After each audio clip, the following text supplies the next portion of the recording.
Halo sahabat, kembali kita berjumpa dalam Sapaan Sahabat pada kali ini. Dan hari ini sahabat-sahabat sekalian, kita mau berbicara mengenai hukum kasih.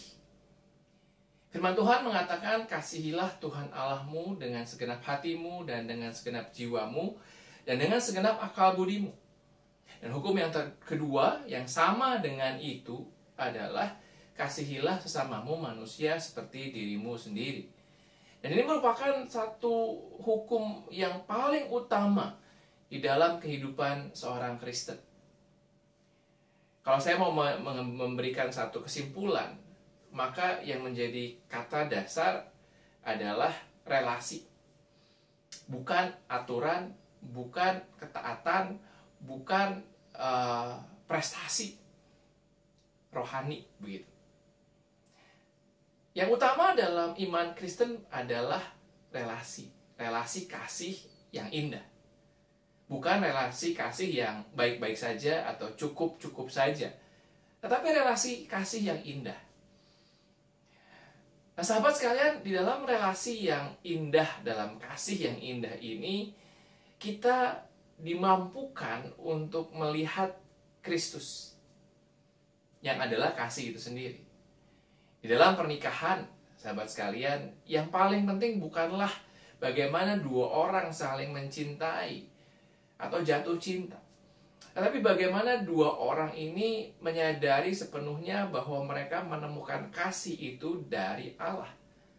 Dan lewat kasih Allah, mereka dimampukan untuk bisa melihat keindahan satu sama lain, penerimaan akan kekurangan dan kerapuhan satu sama lain, dan terus membina hubungan yang ada untuk menyatakan siapa Kristus, untuk menyatakan cinta kasih Kristus. Yang justru dalam kehidupan kita terlihat lebih banyak dominan, bukanlah bagaimana kasih ini menjadi satu kekuatan yang besar, tetapi kemudian ada yang orang sebut dengan kemarahan, ketakutan, kekhawatiran, iri, yang digunakan untuk menjadi kekuatan.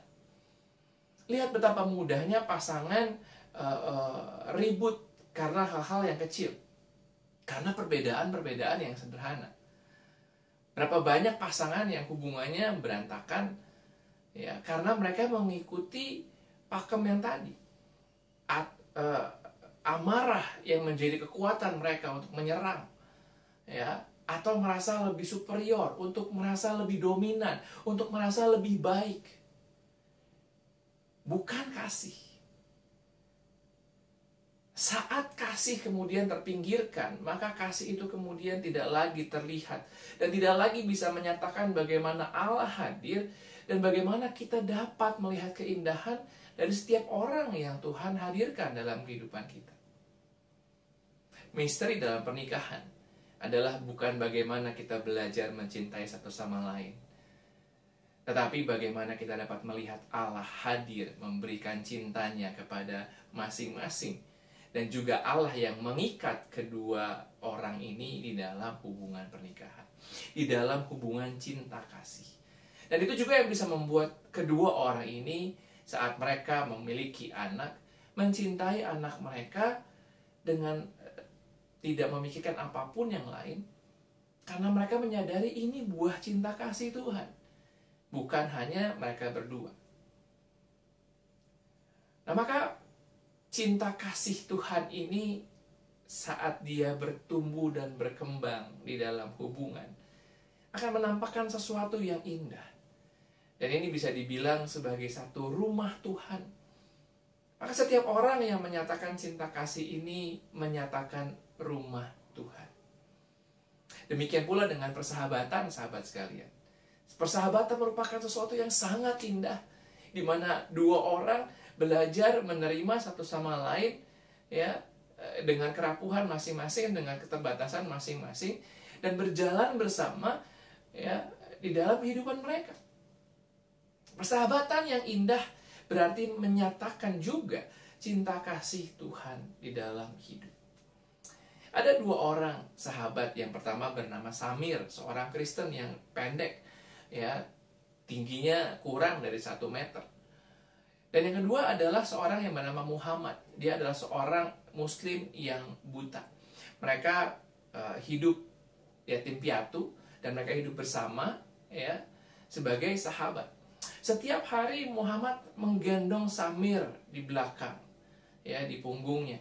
Dan Samir kemudian yang akan menunjukkan jalan ke sana ke sini, apapun yang bisa dilihat oleh Samir menjadi matanya Muhammad. Dan Muhammad juga menjadi kakinya Samir untuk bisa berjalan. Mereka hidup bersama-sama di dalam penerimaan, dalam persahabatan yang begitu indah. Ketika Samir meninggal, Muhammad menangis beberapa hari, dan kemudian dia juga meninggal. Sahabat sekalian, satu persahabatan yang indah saat hidup mereka diisi oleh kasih. Kasih yang kemudian menjadi saksi akan siapa Kristus. Oleh karena itu, maka hari ini sahabat sekalian, mari kita menyatakan kasih Tuhan. Kalau kita punya hubungan yang kurang baik, ingat bagaimana kasih itu punya kekuatan yang besar dan mengubah segala sesuatu yang tadinya diisi oleh ketakutan, kemarahan, dendam, dengki, iri, dan lain sebagainya. Mari berjalan dalam kasih Tuhan. Mari berjalan surut dengan iman Kristen yang sejati. Mari membangun relasi yang indah bersama dengan sesama kita dan juga dengan Tuhan. Karena tanpa relasi yang baik dengan sesama, kita tidak mungkin punya hubungan yang baik dengan Tuhan. Dan bila ini mewarnai hari kita pada hari ini, di dalam senyuman, di dalam keindahan, di dalam tekad untuk menikmati dan menyatakan cinta kasih Tuhan. Mari kita jadikan relasi kita bersama dengan orang lain sebagai rumah Tuhan, supaya mereka bisa melihat siapa Tuhan kita. Tuhan memberkati kita sekalian. Amin.